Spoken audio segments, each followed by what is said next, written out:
Bismillahirrahmanirrahim. Assalamualaikum warahmatullahi wabarakatuh. Alhamdulillahi rabbil alamin. Wassalatu wassalamu ala asyrafil anbiya'i wal mursalin Sayyidina Muhammadin wa ala alihi wa sahbihi ajma'in, amma ba'du. Yang saya muliakan Bapak selaku pengurus musalla, ibu-ibu majelis ta'lim yang insyaallah dimuliakan Allah. Alhamdulillah, kita panjatkan puji syukur kehadirat Allah subhanahu wa ta'ala. Allah perkenankan kita hadir di tempat ini dalam kondisi sehat walafiat. Sehat semua ibu-ibu ya? Halo? Alhamdulillah ya. Sebuah nikmat yang sangat besar ketika Allah masih berikan kesehatan kepada kita, sehingga dengan kesehatan itu kita pergunakan di jalan Allah subhanahu wa ta'ala. Salawat dan salam mari kita kirimkan buat junjungan kita Nabi Allah Muhammad sallallahu alaihi wasallam. Kata Nabi, al-bakhil alladzi man dzukirtu indahu falam yusalli alayya. Orang yang paling kikir, kata Nabi, adalah orang yang ketika mendengar namaku disebut lantas tidak mau bersalawat.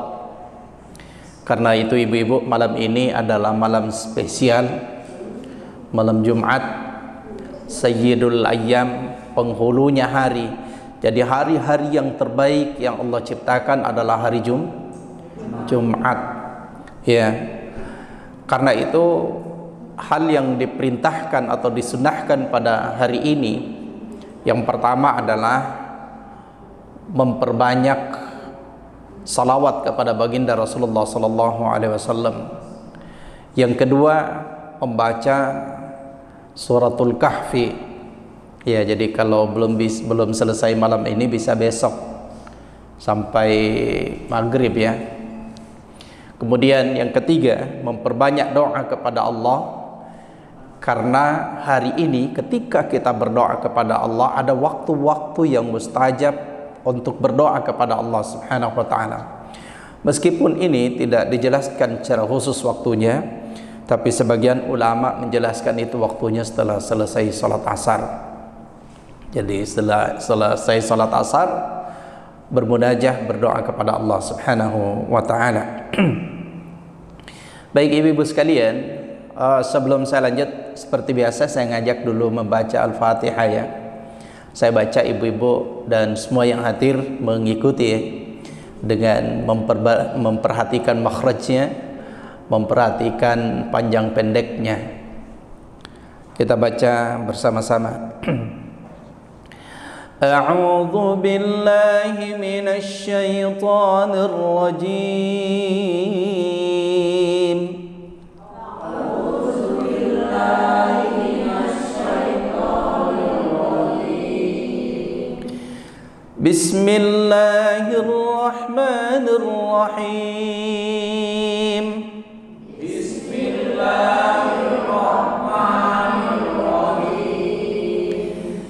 Alhamdulillahi rabbil alamin. Alhamdulillahi rabbil alamin.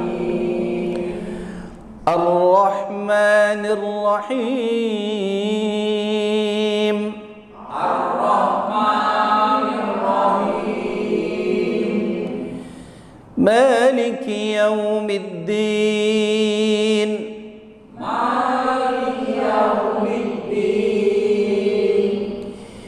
Iyyaka na'budu wa iyyaka nasta'in. Iyyaka na'budu wa iyyaka nasta'in. Ihdinas siratal mustaqim. Ihdinas siratal mustaqim. Siratal ladzina an'amta 'alaihim. Siratal ladzina an'amta 'alaihim. Ghairil maghdubi 'alaihim waladdallin.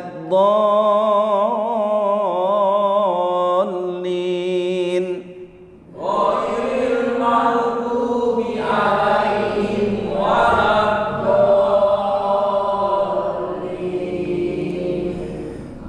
Amin. Baik ibu-ibu dan bapak-bapak sekalian yang berbahagia, alhamdulillah pada malam ini kita sudah masuk bulan Rabiul Awal ya, bulan Maulid. Jadi pada malam ini temanya adalah bagaimana seharusnya mencintai Rasulullah. Ya, bagaimana seharusnya mencintai Rasulullah. Kenapa tema ini penting? Karena orang kalau pada saat peringatan Maulid, biasanya orang kalau ditanya, kenapa mesti Maulid? Ya, kenapa mesti Maulid? Maka hampir semua menjawab, kami mencintai Rasulullah. Jadi jawabannya sama, sebagai bentuk kecintaan kita kepada Rasul. Tapi saya ingin sampaikan kepada kita semua, kecintaan kita kepada Rasul tidak cukup dengan Maulid. Bukan berarti tidak boleh Maulid ya. Maaf, mungkin ada yang berbeda pendapat dengan saya, ada orang tidak mau Maulid. Ya, saya kira itu salah satu pandangan ya kalau ada yang tidak mau Maulid. Tapi bagi saya Maulid itu adalah bagian daripada syiar dakwah, bukan bagian daripada ibadah mahdhah. Maka menurut saya itu boleh dan bahkan kadang-kadang perlu dikerjakan. Kapan itu perlu dikerjakan? Contohnya kalau di kampung itu perlu Maulid, Ibu. Karena biasanya di daerah-daerah itu nanti dengar ceramah kalau ada Maulid. Berarti ini penting sekali supaya mengumpulkan orang supaya datang dengar ceramah. Ya, jadi Maulid itu syiar dakwah. Ya. Kalaupun kalau ada yang tidak mau Maulid, ya saya kira tidak masalah ya, karena itu bagian daripada salah satu pendapat. Yang tidak mau Maulid, ya monggo, tidak usah Maulid. Tapi yang mau Maulid silahkan, jangan saling menyalahkan menurut saya. Ya. Jadi kecintaan kita kepada Nabi tidak cukup dengan Maulid. Ya. Tapi kecintaan kita kepada Rasulullah SAW harus dibuktikan dalam bentuk bahwa kita betul-betul mencintai Rasulullah SAW. Jadi saya ulangi, Maulid itu bukan ibadah mahdhah, tapi bagian daripada syiar dakwah. Karena dia syiar, tidak ada aturan baku tentang Maulid. Kalau Idul Fitri, Idul Adha ada waktunya tidak, ibu-ibu? Idul Fitri sama Idul Adha ada ya? Idul Fitri 1 Syawal. Boleh tidak tanggal 2 Syawal lebarannya? Tidak boleh. Karena itu ibadah mahdhah. Idul Adha itu tanggal 10 Zulhijjah. Pertanyaan saya, tanggal 11 boleh tidak lebarannya? Tidak bisa, karena itu ibadah mahdhah. Kalau Maulid boleh tidak di luar tanggal 12 Rabiul Awal? Boleh, karena dia bukan ibadah mahdhah. Mau sekarang Maulid boleh, mau besok boleh, mau lusa boleh. Kenapa? Karena bukan ibadah mahdhah. Ya, paham sampai sini? Makanya Maulid tidak ada aturan baku, tidak boleh orang buat aturan-aturan khusus tentang Maulid. Ibu-ibu kalau mau rame Maulidnya kan boleh pakai telur, boleh tidak? Tapi boleh juga biar tidak ada Maulid, biar tidak ada telur, boleh juga Maulid. Ya, biar tidak ada songkolok ya. Boleh orang Maulid. Ya. Makanya ibu-ibu di sini kalau mau rame Maulidnya sekali-sekali jangan telur terus yang digantung, ganti dengan uang merah. Pasti lebih rame itu. Bukan hanya anak-anak berebutan, tapi mamanya lebih dulu. Karena tidak ada aturan baku. Maulid itu menurut saya sekali lagi hanya sarana syiar dakwah.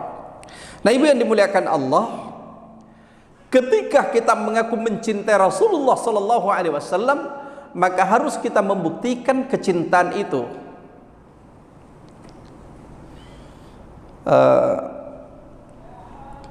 Seorang laki-laki, ya, kalau ada seorang laki-laki dulu waktu masih single ya, masih sebelum menikah mungkin, kalau ada seorang laki-laki mengatakan kepada seorang perempuan, saya mencintaimu, apa jawaban mestinya? Ya. Jadi kalau ada seorang laki-laki mengatakan saya mencintaimu, maka mestinya wanita itu menjawab, kalau betul-betul engkau mencintai saya, maka buktikan cintamu dengan menuliskan nama saya di buku nikah kita. Itu namanya bukti cinta. Jadi bukti cinta itu di pelaminan. Kalau hanya mengatakan saya cinta baru tidak pernah diajak ke pelaminan, belum tentu cinta itu. Nah, ketika kita mencintai Rasulullah sallallahu alaihi wasallam, harus dibuktikan bahwa kita betul-betul mencintai Rasulullah sallallahu alaihi wasallam. Karena itu ibu yang dimuliakan Allah, bagaimana seharusnya kita mencintai Rasulullah sallallahu alaihi wasallam? Pertama yang harus dilakukan adalah mencintai surat cintanya Rasulullah buat kita. Jadi Rasulullah itu begitu sangat mencintai kita, ibu-ibu sekalian, ibu-bapak sekalian. Rasul sangat cinta kepada kita. Sampai-sampai detik-detik kematiannya beliau mesti mengingat umatnya. Aina ummati ya Jibril, bagaimana keadaan umatku ya Jibril? Jibril alaihissalam menjelaskan, berbahagialah Muhammad karena umat-umat sebelummu tidak akan masuk ke dalam surga sebelum engkau dan umatmu terlebih dahulu masuk surga. Begitu cintanya Nabi kepada kita. Nah, bagaimana kita merespon cintanya Rasulullah buat kita? Salah satunya adalah bagaimana kita mencintai apa yang menjadi surat cintanya Rasulullah buat kita. Tahu surat cintanya Rasul buat kita, ibu? Dulu pernah jatuh cinta tidak? Pernah. Dulu waktu jatuh cinta, dulu kan belum ada handphone ya ibu ya? Belum. Ya, jadi kalau seorang laki-laki mau mengucapkan cintanya kepada perempuan biasanya melalui apa ibu? Nah, pengalaman semua ini. Melalui surat. Biasanya akan kirim surat kepada yang terhormat adindaku tersayang. Puitis sekali. Seiring terbitnya matahari, bunga-bunga pun bermekaran. Adapun maksud kedatangan surat saya cuma satu, I love you deh. Luar biasa ya. Ibu kalau terima surat itu, biasanya kalau dari yang orang yang disuka, pasti ibu hatinya berbunga-bunga terima surat itu ya. Gak bisa tidur. Gak bisa tidur, masya Allah. Biasanya dia akan baca, setelah dibaca ditaruh di bawah bantal.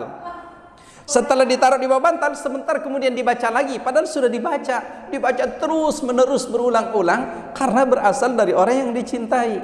Nah ibu sekalian, tahukah ibu, ternyata Rasulullah punya surat cinta buat kita. Apa surat cintanya Rasul kepada kita? Itulah Al-Quranul Karim. Itulah Al-Quran. Itulah bukti cinta Rasulullah Sallallahu Alaihi Wasallam. Allah turunkan Al-Quran kepada baginda Rasulullah Sallallahu Alaihi Wasallam dan disampaikan kepada kita umatnya. Maka ketika kita mencintai Rasulullah Sallallahu Alaihi Wasallam, maka bagaimana kita mencintai surat cintanya Rasul? Pertama, Al-Quran itu harus selalu dibaca. Harus selalu dibaca. Makanya Rasulullah Sallallahu Alaihi Wasallam menjelaskan, Iqra'ul Quran fa innahu ya'ti yaumal qiyamati syafi'an li ashabi. Bacalah Quran karena dia akan datang di hari kiamat sebagai pembawa syafaat bagi orang-orang yang membacanya. Baca Quran. Yang kedua, fahami Al-Quran itu. Yang ketiga, amalkan Al-Quran itu. Jadi sikap kita terhadap Al-Quran adalah apapun perintah Allah dalam Quran harus dikerjakan. Meskipun perintah itu tidak sesuai dengan akal kita. Apapun larangan Allah dalam Quran harus ditinggalkan meskipun larangan itu menyenangkan bagi hawa nafsu kita. Jadi itu Al-Quran, itu surat cintanya Rasulullah Sallallahu Alaihi Wasallam. Jadi ketika kita mencintai Rasulullah, maka cintailah apa yang menjadi warisan dan merupakan surat cintanya Rasulullah Sallallahu Alaihi Wasallam kepada kita semua, Al-Quranul Karim. Yang kedua, bagaimana kita mencintai Rasulullah Sallallahu Alaihi Wasallam? Yaitu selalu bersalawat kepada baginda Sallallahu Alaihi Wasallam. Ini hebatnya ini salawat. Tidak ada perintah dalam Al-Quran di mana Allah kerjakan perintah itu kecuali salawat. Ya.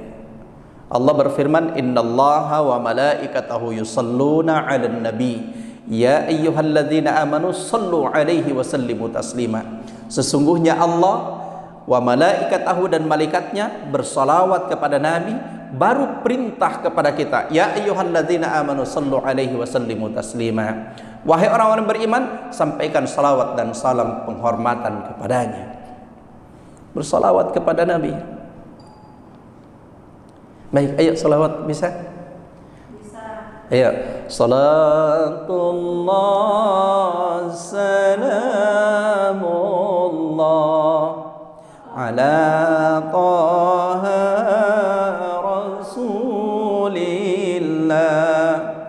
Salatullah salamullah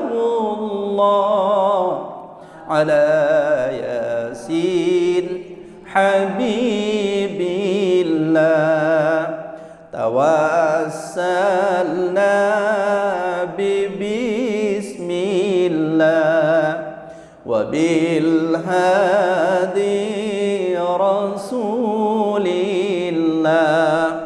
wa kulli mujahidin lillah bi anil badri ya Allah. Memperbanyak salawat kepada baginda sallallahu alaihi wasallam. Kemudian yang ketiga, bagaimana kita meneladani Rasulullah sallallahu alaihi wasallam. Jadi kalau kita mencintai sesuatu, tentu kita harus meneladani apa yang kita cintai. Ketika mencintai Rasulullah sallallahu alaihi wasallam, maka cintai atau bagaimana kita seharusnya meneladani Rasulullah. Bagaimana meneladani sifat-sifat baginda Rasulullah sallallahu alaihi wasallam. Kita lihat bagaimana Rasulullah dan para sahabatnya digambarkan dalam Al-Quran. Kita lihat dalam Quran surah Al-Fat ayat 29. Allah Subhanahu wa taala berfirman, Muhammadur Rasulullah. Muhammad itu adalah utusan Allah. Ya. Jadi kita harus berkeyakinan bahwa Muhammad itu adalah Rasul Allah. Tidak ada lagi nabi setelah Nabi Muhammad sallallahu alaihi wasallam. Ya. Bagaimana sifat-sifat Rasulullah ini digambarkan oleh Allah dalam Al-Qur'an. Walladzina ma'ahu, orang yang bersama dengan Rasulullah sallallahu alaihi wasallam. Dalam tafsir digambarkan mereka adalah para sahabat. Kemudian generasi selanjutnya tabi'in sampai kepada kita yang istiqamah mentaati Rasulullah sallallahu alaihi wasallam. Iya. Walladzina ma'ahu, orang yang bersamanya. Bagaimana sifat-sifatnya? Ini kalau kita cinta Rasul, pertama digambarkan dalam ayat ini adalah asyidda'u 'alal kuffar, bersikap tegas terhadap orang-orang kafir. Loh, siapa orang kafir itu? Menurut keyakinan kita sebagai orang Islam, bagi orang Islam, menurut kita orang kafir adalah mereka yang tidak seakidah dan seagama dengan kita. Ini tidak boleh disamar-samarkan ya, tidak boleh dibuat kabur ya, harus jelas. Menurut keyakinan kita orang kafir adalah orang yang tidak seagama dan seakidah dengan kita. Nanti kita bahas selanjutnya apa.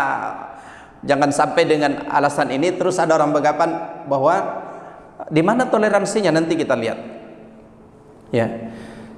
Jadi orang kafir adalah mereka yang tidak seakidah dan tidak seagama dengan kita.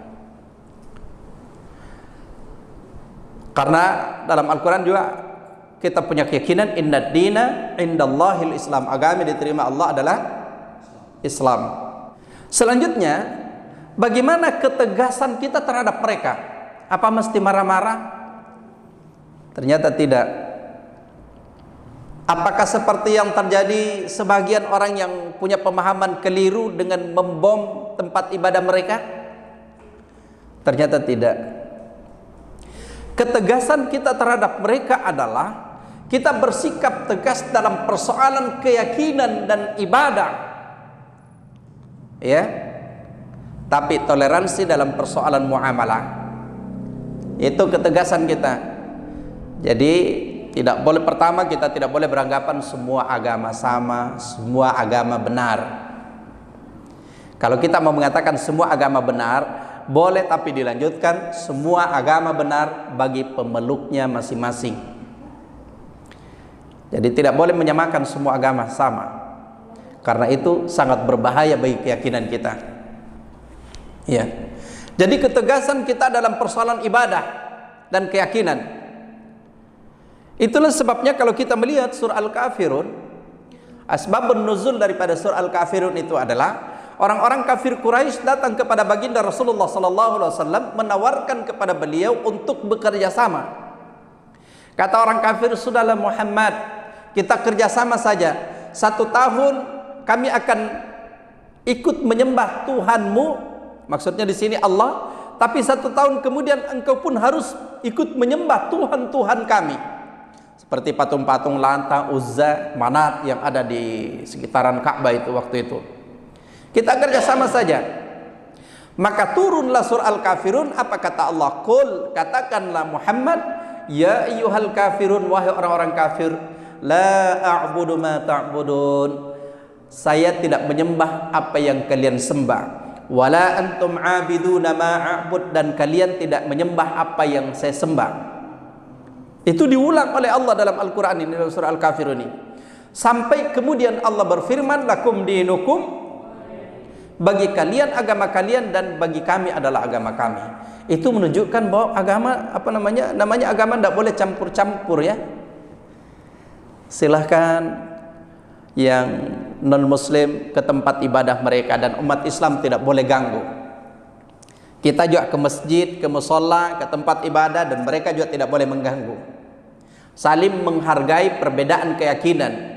Tapi ketika kita sudah kembali masing-masing di rumah kita dan kita bertetangga dengan mereka, di sini dibutuhkan toleransi dan saling menghormati. Kalau perlu kita saling membantu dengan mereka. Ini yang diajarkan ya. Tapi kalau masuk dalam ranah akidah, dalam ranah keyakinan, dalam ranah ibadah, maaf, tidak boleh kerjasama. Tapi kalau sudah kembali dalam kehidupan sosial, dalam kehidupan bertetangga, mari kita saling menghargai dan saling membantu antara satu dengan yang lain. Itu sikap daripada pengikut Rasulullah. Jadi jangan sudahlah semua agama sama, semua agama akan masuk ke dalam surga. Ya tidak bisa lah. Menurut keyakinan kita tidak bisa. Yang bisa mengantarkan kita masuk ke dalam surga adalah Ada cerita begini, kan ada yang protes, kenapa orang di luar Islam tidak bisa masuk surga, sementara mereka juga punya banyak kebaikan. Mereka banyak kebaikan ya. Mereka bikin lampu yang membuat ini, lampu ini kan bukan muslim yang menemukan ya, yang bisa kita pergunakan untuk ibadah. Pokoknya macam-macam penemuan mereka ya, yang bisa kita nikmati. Ada yang bilang, nanti Allah tidak adil kalau begitu, dia tidak bisa masuk surga. Dia banyak kebaikan-kebaikannya. Maka ada ilustrasi begini. Ada seorang mahasiswa, ya, orang ini rajin sekali ke kampus. Pokoknya dia ikut kuliah semester 1, semester 2, semester 3 sampai pokoknya diikut. Dan anak ini adalah anak yang cerdas. Apa yang disampaikan oleh dosennya dia mampu terima, dia mampu tangkap, dia mampu cerna dengan baik. Tapi ketika pada saat pengumuman kelulusan, ternyata anak ini tidak ada namanya. Tidak ada namanya. Dia tidak berhak untuk diwisuda. Kenapa tidak berhak, tidak ada namanya sebagai orang yang lulusan dari perguruan tinggi tersebut? Kenapa tidak berhak untuk diwisuda? Ternyata memang anak ini cerdas, anak ini pintar, tapi ternyata dia tidak pernah mendaftarkan diri di perguruan tinggi tersebut. Dia hanya ikut-ikut kuliah saja, pokoknya ikut. Meskipun apa yang disampaikan dosen itu dia mampu terima dengan baik, dia mampu cerna dengan baik, tapi ternyata dia tidak pernah mendaftarkan diri sebagai mahasiswa. Ya, boleh dibilang ini mahasiswa ilegal. Maka dia tidak berhak untuk mendapatkan ijazah. Jadi nanti orang kalau ada yang protes, itu penemuan saya yang dipakai di musholla untuk dipakai orang salat, dipakai orang zikir. Banyak sepunya melakukan kebaikan. Dia protes, kenapa tidak ada namaku sebagai penghuni surga? Ternyata memang dia banyak kebaikan, tapi yang menyebabkan dia tidak masuk ke dalam surga adalah karena dia tidak pernah mendaftarkan dirinya sebagai calon penghuni surga. Apa pendaftaran masuk surga? Asyhadu an la ilaha illallah wa asyhadu anna Muhammadar Rasulullah. Mendaftar dulu baru bisa lulus. Kalau tidak mendaftar ya tidak bisa. Jadi yang dimuliakan Allah, itu yang pertama ya, bersikap tegas dalam keyakinan tapi toleransi dalam kehidupan sosial. Yang kedua, tapi terhadap sesama muslim ruhama'u bainahum, saling berkasih sayang di antara mereka. Ini sifat daripada pengikut-pengikut Rasulullah. Inilah yang mesti ada dalam diri kita. Bagaimana kita punya sifat kasih sayang terhadap sesama manusia. Tidak boleh baku bom. Nabi ajarkan seorang muslim tidak boleh orang baku bombet lebih daripada berapa hari? 3 hari. Berarti boleh tapi jangan lebih daripada 3 hari. Kalau ibu-ibu kompleks ini ada yang terpaksa mau baku bombe, silahkan, tapi buat perjanjian. Biar kita baku bombe tapi 3 hari mana? Semua sesuai yang diajarkan Nabi. Maksimal 3 hari. Begitu hari kedua dilihat di ujung sana, misalnya di sini diteriaki mami, "Bu, 1 hari mama baku bombe." Hari ketiga aman. Kata Nabi SAW, yang terbaik di antara mereka adalah yang lebih dahulu mengucapkan salam. Ustaz, sudah salam tapi tidak ada jawab ke salamku. Urusan nama dia. Iya. Jadi itu yang diajarkan, ruhama'u bainahum, saling berkasih sayang. Inilah yang diinginkan pada saat sekarang ini, bagaimana umat Islam ini punya keyakinan, punya tauhid yang sama, ibadah yang sama. Meskipun kadang-kadang dalam kehidupan ini mungkin kita berbeda ya. Berbeda dan ada namanya furu'iyah. Dalam Islam itu ada namanya furu'iyah atau khilafiyah. Khilafiyah itu adalah perbedaan pandangan para ulama dalam menyikapi persoalan-persoalan fikih. Ya, itu namanya khilafiyah atau khilaf, perbedaan pendapat di kalangan para ulama.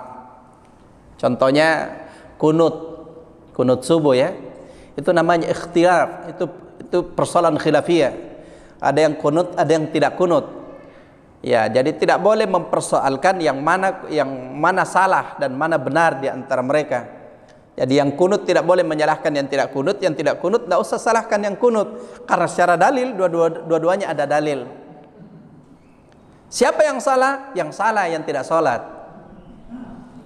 Ya, yang salah yang tidak sholat. Apalagi mengeraskan basmalah pada saat baca suratul Fatihah dalam salat, itu ikhtilaf di kalangan para ulama. Ada yang mensirkan basmalah pada saat salat, ada yang menjaharkan basmalah pada saat salat. Yang mana yang salah? Tidak ada yang salah. Kalau begitu yang salah siapa? Yang salah yang tidak salat. Ketika mau sujud, orang mau sujud itu biasanya ada 2. Perhatikan, ada yang sujud tangannya lebih dahulu sampai di lantai, ada yang lututnya dulu.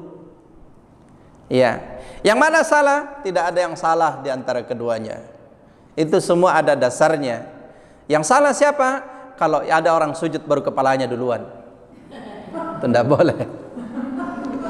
Mau lutut duluan, mau tangan duluan, itu insya Allah tidak ada masalah ya. Jadi itu namanya ikhtilaf di kalangan para ulama ya. Maka seorang muslim yang dijaga adalah ruhama, saling berkasih sayang. Boleh berbeda partai politik, boleh. Berbeda pandangan mazhab, boleh. Berbeda organisasi, boleh. Tapi ketika kita berbicara masalah keyakinan, masalah akidah, tidak boleh kita berbeda pendapat. La ilaha illallah Muhammadur Rasulullah, itu keyakinan kita. Rukun Islam kita sama, kemudian rukun iman kita sama. Itu pengikut Rasulullah, ruhama'u bainahum. Yang ketiga, tarahum ruk'an sujjada yabtaguna fadlan minallahi wa ridwana. Kamu lihat mereka rukuk dan sujud untuk mencari karunia dan keridhaan Allah. Jadi kalau ada orang mengatakan saya pengikut Rasulullah SAW, tapi ternyata tidak mau rukuk dan sujud, tidak mau mendirikan salat, ya maka mulutnya saja mengatakan saya pengikut Rasul, tapi perbuatannya tidak mengatakan saya bukan pengikut Rasul. Maka jangan heran jamaah sekalian, nanti boleh jadi nanti di akhirat ada orang datang mengemis kepada Rasulullah. Ya Rasulullah, saya ini umatmu ya Rasulullah, berikan syafaatmu kepada saya. Tapi boleh jadi Rasulullah SAW tidak mengakui kita. Kamu tidak ada tanda-tandanya bahwa kamu betul umat saya.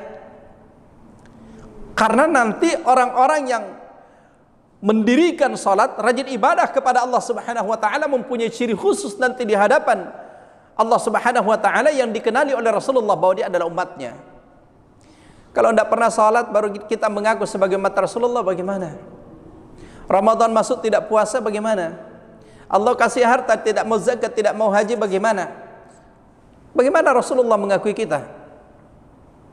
Makanya perhatikan di sambungan ayatnya, salah satu di antara pengikut Rasulullah juga adalah simahum fi wujuhim min asaris sujud. Kamu lihat di muka mereka tanda bekas sujud. Apa tanda bekas sujud itu? Apa harus jidatnya hitam? Tidak mesti ya. Tidak mesti jidatnya hitam. Yang namanya simahum fi wujuhim min asaris sujud, kamu lihat di muka mereka asar itu bekas. Tapi bukan berarti bekas harus hitam, tidak mesti harus hitam. Tapi yang dimaksud di sini adalah asar di sini adalah ketika dia sujud kepada Allah Subhanahu wa taala, dia berbekas dalam kehidupannya. Sujud mengajarkan kerendahan, maka orang yang rajin sujud kepada Allah mestinya dia tidak sombong. Iya, karena kepala yang begitu kita hormati, kita begitu hargai ketika sujud sama rata dengan kaki. Apa yang mau disombongkan di hadapan Allah? Makanya kita tidak ada apa-apanya di hadapan Allah. Pada saat sholat kita sama. Di sini tidak ada kalau sholat, maaf, tidak boleh bawa pangkat ke dalam masjid ya. Pokoknya mau jenderal sama kopral, pokoknya sama-sama. Mau presiden sama rakyat biasa, pokoknya sama ketika berada dalam masjid. Tidak ada. Semua sebagai seorang hamba di hadapan Allah Subhanahu wa taala. Sama kalau kita pergi haji. Coba perhatikan ketika kita pergi haji, sudah berpakaian ihram. Sudah pada saat kita kalau berniat mulai dari Madinah, kita singgah di Zulhulaifah atau di Bir Ali. Setelah berpakaian ihram, bagi laki-laki kan cuma 2 helai kain, 1 kain bawah, kain atas. Maaf, dan tidak ada pakaian dalamnya. Di situ tidak ada lagi berlaku jabatan. Makanya Rasulullah mengatakan la fadla li arabi wala ajamin illa bittaqwa. Tidak ada kelebihan antara orang Arab dan orang ajam kecuali karena ketakwaannya kepada Allah. Kita wukuf di Arafah semua coba lihat. Tidak ada yang spesial. Ya. Kita berada di Masjidil Haram, tawaf sama-sama, tidak ada yang spesial kecuali tamu-tamu negara saya lihat ya. Kalau tamu negara biasanya dikawal sama askar ya. Tapi bukan itu yang menentukan ibu-ibu sekalian yang dimuliakan Allah. Yang menentukan adalah ketakwaan kita kepada Allah. Dan ada yang menarik, salah satu ritual haji juga diakhiri dengan tahallul. Tahallul itu mencukur rambut. Kenapa? Ada hikmahnya. Kenapa pada saat kita haji dan umrah, bagi laki-laki pakaian ihram dan mencukur rambut? Karena simbol status sosial seseorang ditentukan oleh 2. Biasanya dilihat dari gaya pakaiannya. Ah, ini direktur ini bos ini. Dilihat dari gaya pakaiannya. Makanya kalau sudah ihram, tidak ada lagi, kamu pakaianmu bagus. Sama pakaian kita. Sama dengan gaya rambut. Ada yang gaya-gaya kayak gimana. Pokoknya kalau sudah haji, diakhiri dengan tahallul, tidak ada lagi. Semua sama. Ya. Jadi yang dimuliakan Allah itu yang dimaksud simahum fi wujuhim min asaris sujud. Dan kalau kita berbicara masalah ibadah, ibu-ibu sekalian, seluruh ibadah-ibadah mahdhah tidak ada yang bisa berdiri sendiri. Keberhasilan kita dalam salat tidak bisa diukur hanya pada saat salat. Karena fungsi salat adalah innas salata tanha 'anil fahsya'i wal munkar. Sesungguhnya salat itu mencegah dari perbuatan keji dan perbuatan mungkar. Jadi orang yang hebat salatnya tidak bisa ditentukan hanya pada saat di masjid, tapi dia harus tergambar dalam kehidupan sosialnya, tergambar ketika dia di kantor, tergambar ketika jadi pedagang, tergambar ketika jadi apapun profesinya, itu mestinya nilai-nilai salat itu ada. Makanya orang yang salatnya benar tidak mungkin korupsi, Bapak Ibu. Kenapa ada orang korupsi? Karena mungkin nilai-nilai salat itu tidak dibawa pada saat dia berada di kantor. Kenapa para pedagang ada yang mengurangi timbangan? Dia kurangi timbangannya. Atau dia berlaku culas dalam perdagangannya. Nah, bagaimana culas dalam perdagangan? Misalnya maaf ya, saya pernah lihat video baru-baru beredar video ini. Tentu tidak semua ya, ini oknum ya. Ada orang jual semangka, dia suntik pakai pewarna pakaian biar kelihatan merah. Ini kan dia pikirkan tidak ada yang lihat. Padahal ada Allah Subhanahu wa ta'ala yang lihat. Mestinya kalau dia salat yang benar, itu tidak melakukan hal seperti itu. Ya. Karena salat fungsinya adalah tanha 'anil fahsya'i wal munkar. Puasa juga begitu, sama dengan haji. Haji tidak bisa ditentukan pada saat kita berada di Mekah Al-Mukarramah, di Madinah Al-Munawwarah, tapi dia harus tergambar ketika kita kembali ke sini bagaimana nilai-nilai haji itu ada dalam kehidupan kita. Jadi itu yang dimaksud simahum fi wujuhim min asaris sujud. Kamu lihat di muka mereka tanda-tanda bekas sujud. Nah, ibu-ibu sekalian serta seluruh jamaah yang dimuliakan Allah Subhanahu wa taala. Oleh karena itu, sebagai kesimpulan, kita berharap semoga insya Allah bukan hanya kita mengaku sebagai umat dari Nabi Muhammad SAW, tapi nanti Rasulullah SAW pun akan mengakui kita sebagai umatnya. Bagaimana caranya? Kita selalu mencintai Rasulullah. Bagaimana mencintai Rasulullah? Buktikan cinta itu bahwa betul-betul kita mencintai Rasulullah. Pertama adalah selalu membaca Al-Quranul Karim. Yang kedua, memperbanyak salawat kepada baginda Rasulullah SAW. Perbanyak salawat. Kemudian yang ketiga adalah bagaimana menjadikan Rasulullah SAW sifat-sifatnya sebagai teladan dalam kehidupan kita. Dan secara khusus Allah jelaskan dalam Quran surah Al-Fat ayat 29 ini. Sifatnya adalah tegas terhadap orang kafir, tegas dalam persoalan akidah dan keyakinan, tapi toleransi dalam kehidupan sosial. Yang kedua adalah ruhama'u bainahum, berkasih sayang terhadap mereka. Jadi sesama umat Islam kita mestinya bersatu ya, bersatu. Kita bersatu dalam persoalan akidah tapi toleransi dalam persoalan khilafiyah. Kemudian yang ketiga, tarahum ruk'an, kamu lihat mereka ruku dan sujud untuk mencari karunia dan keridhaan Allah. Kemudian yang terakhir adalah simahum fi wujuhim min asaris sujud, kamu lihat di muka mereka tanda bekas sujud. Baik, jamaah sekalian dan semua yang hadir, saya kira ini untuk pengajian kita pada kesempatan malam ini, semoga ada manfaatnya. Dan sebelum kita tutup, ya kita ada dialog ya, kalau ada yang mau bertanya silahkan bertanya, atau mungkin ada yang mau menambahkan atau mengurangi, ada yang keliru ya silahkan. Nanti kalau saya bisa jawab nanti saya jawab, kalau tidak ya nanti depending jawabannya nanti saya cari jawabannya di luar, tanya sama guru-guru dan kiai. Baik, langsung saja, mungkin ada yang mau bertanya, ada yang mau curhat, silahkan langsung saja.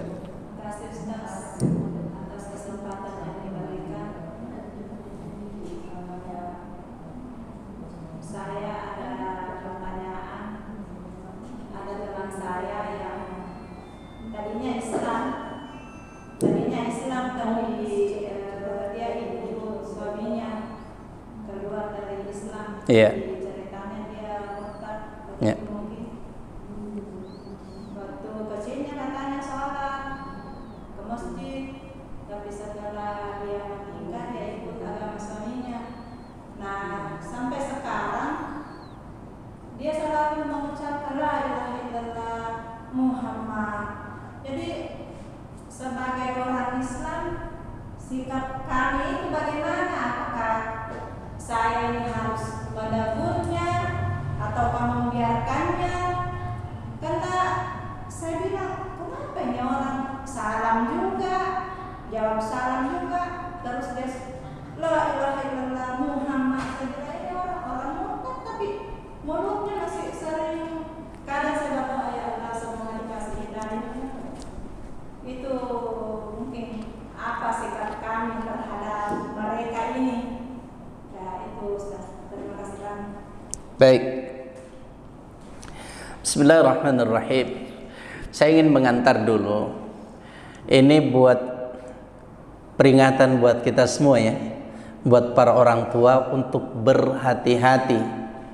Karena sekarang banyak kasus yang sama seperti itu. Teman saya juga punya kasus yang sama. Jadi kalau ada di antara anaknya ibu-ibu yang pada saat itu awalnya non muslim, tapi dia mau masuk Islam setelah mau menikah dengan anaknya ibu, kalau bisa dipending dulu, suruh belajar dulu tentang Islam. Karena jangan-jangan dia masuk Islam karena hanya ingin menikah. Iya. Karena banyak kasus, ada teman saya juga seperti itu, sudah punya anak, akhirnya justru istri dan anak-anaknya ditarik kembali. Jadi ini merupakan salah satu program pemurtadan yang memang banyak terjadi saat sekarang ini. Ya, jadi itu berhati-hati kita bagaimana menjaga akidah kita, menjaga anak-anak kita, menjaga keluarga kita. Ya. Kalau ada orang sudah nyata-nyata murtad masih mengucapkan ya la ilaha illallah Muhammadur Rasulullah Allahu Akbar dan kalimat-kalimat itu memang secara fitrah sebenarnya ya mungkin memang masih ada dalam dirinya ya keyakinan-keyakinan seperti itu, cuma karena faktor-faktor yang eksternal yang menyebabkan dia murtad ya, faktor ekonomi, faktor ikut suami, faktor ini banyak faktor, padahal dalam hatinya ya spontanitas, kadang-kadang itu spontanitas itu bukan dia sengaja sepertinya ya, tapi karena memang agama dasarnya adalah Islam sehingga kadang-kadang assalamualaikum ya bertemu assalamualaikum, atau dia mengucapkan Allahu Akbar, atau dia mengucapkan la ilaha illallah Muhammadur Rasulullah. Bagaimana sikap kita kalau ada orang seperti itu? Misalnya dia mengucapkan salam, kalau nyata-nyata dia non muslim, Rasulullah mengajarkan kepada kita kalau dia mengucapkan salam kepada kita secara lengkap assalamualaikum atau assalamualaikum warahmatullah atau sampai assalamualaikum warahmatullahi wabarakatuh, maka kita cukup menjawab waalaikum. Ya, kalau dia ucap salam ya waalaikum, cukup sampai di situ. Ya. Dan karena ada dulu dalam sejarah ada dulu orang-orang kafir ya, dia mengucapkan salam kepada Nabi tapi bukan assalamualaikum tapi assalamualaikum. Ya, kecelakaan atas dirimu. Ya, maka Nabi mengajarkan jawab saja waalaikum. Kalau dia mengucapkan kecelakaan atas dirimu, kamu juga. Ya, tapi seandainya dia mengucapkan assalamualaikum, keselamatan atasmu, maka waalaikum, kamu juga. Jadi tergantung dari apa doanya. Doa dia kembali kepada dirinya. Ya, jadi itu sikap kita. Jadi kalau dia mengucapkan kalimat la ilaha illallah Muhammadur Rasulullah ya, itu saya kira spontanitas dan fitrahnya dia yang keluar ya. Karena memang dari dulu cuma karena faktor-faktor seperti ikut suami. Saya kira doakan saja mudah-mudahan dapat hidayah kembali ya. Iya, supaya dia dapat hidayah. Kecuali dia selama dia tidak dalam bentuk pelecehan terhadap agama, tidak masalah. Yang penting dia sebut dengan baik la ilaha illallah Muhammadur Rasulullah. Ya, kecuali sudah pelecehan misalnya dia menyebutkan dengan kalimat-kalimat yang tidak sesuai dengan ajaran yang diajarkan Islam, itu perlu ditegur. Tidak boleh. Tapi selama yang diucapkannya adalah kalimat-kalimat yang thayyibah, kalimat yang menurut ajaran Islam itu adalah kalimat yang sempurna, yang tidak merusak makna daripada kalimat itu, maka saya kira insya Allah tidak masalah. Dan mudah-mudahan dengan itu Allah berikan hidayah kembali kepada dia. Intinya berhati-hatilah terhadap program-program menarik keluarga-keluarga kita, saudara-saudara kita untuk keluar dari Islam. Saya kira gitu ya, wallahu a'lam. Assalamualaikum warahmatullahi wabarakatuh.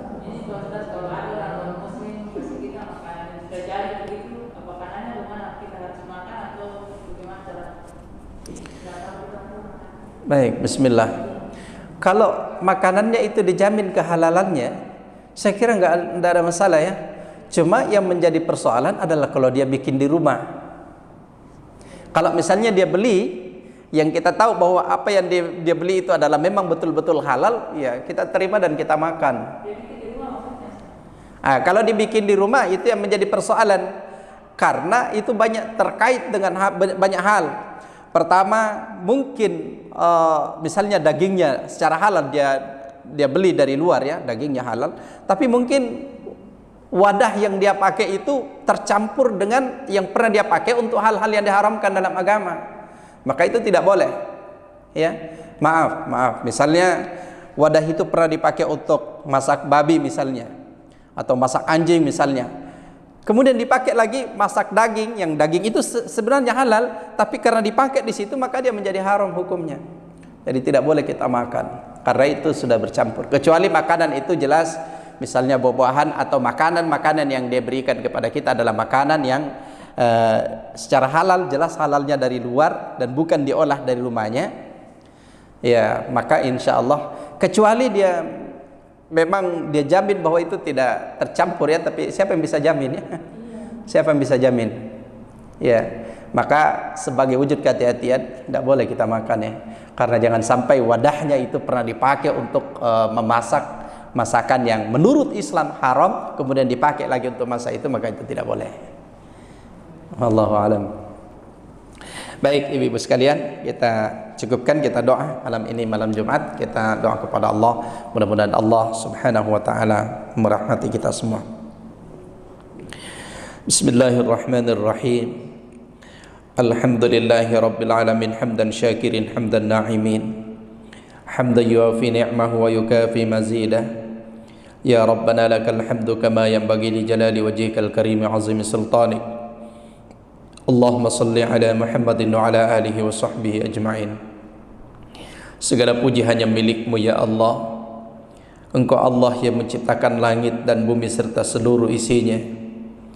Engkau Allah yang begitu banyak memberikan limpahan nikmat dan karunia-Mu kepada kami. Kami mohon kepadamu ya Allah, jadikan kami hamba-hamba-Mu yang pandai bersyukur atas nikmat-Mu. Salawat dan salam semoga senantiasa tercurah kepada junjungan kami Nabi Muhammad sallallahu alaihi wasallam. Nabi yang sangat kami harapkan syafaatnya di yaumil kiamah. Nabi yang kami harapkan perjumpaan nanti di akhirat.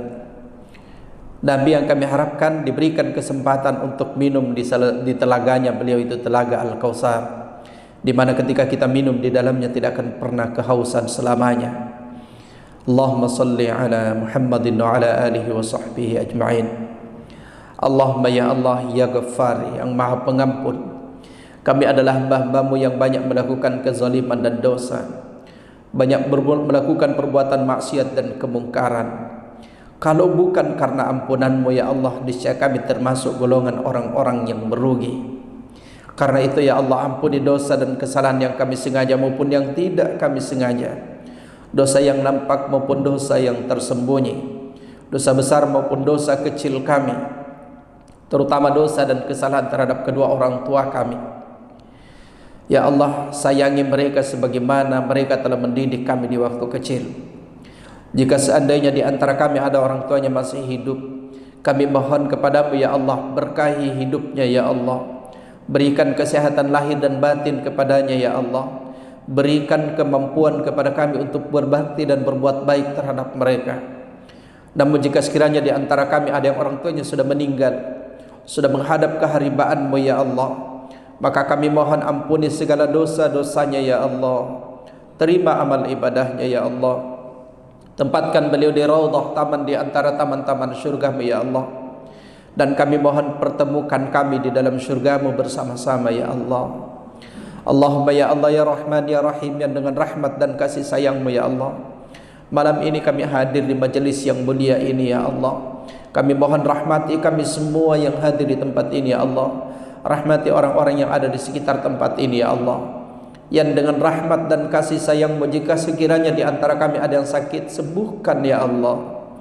Yang dengan rahmat dan kasih sayang-Mu, jika di antara kami ada yang kekurangan, cukupkan kami dengan rezeki yang halal dan thayyibah ya Allah.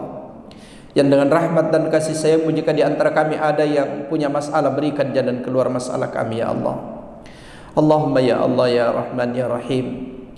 Yang dengan rahmat dan kasih sayang-Mu pula kami mohon angkat wabah yang sedang melanda pada saat sekarang ini ya Allah, sehingga kami mampu lebih banyak bertaqarrub, mendekatkan diri kepadamu ya Allah. Kami sudah bisa kembali mengunjungi Al-Haramain Mekah dan Madinah ya Allah. Kami rindu untuk hadir di tempat itu ya Allah. Kami rindu untuk melafalkan kalimat-kalimat talbiyah, labbaik Allahumma labbaik, labbaik la syarika laka labbaik, innal hamda wa ni'mata laka wal mulk la syarika lak. Ya Allah, berikan kepada kami rizki yang bisa mengantarkan kami mengunjungi Al-Haramain Mekah dan Madinah ya Allah. Allahumma rabbana taqabbal minna innaka antas samiul alim wa tub alaina innaka antat tawwabur rahim. Rabbana atina fid dunya hasanah fil akhirati hasanah wa qina adzabannar. Subhanakallahumma wa bihamdik, nashhadu an la ilaha illa anta wa nastaghfiruka wa natubu ilaik. Subhana rabbika rabbil izzati amma yasifun wa salamun alal mursalin alhamdulillahi rabbil alamin. Amin ya rabbal alamin. Assalamualaikum warahmatullahi wabarakatuh.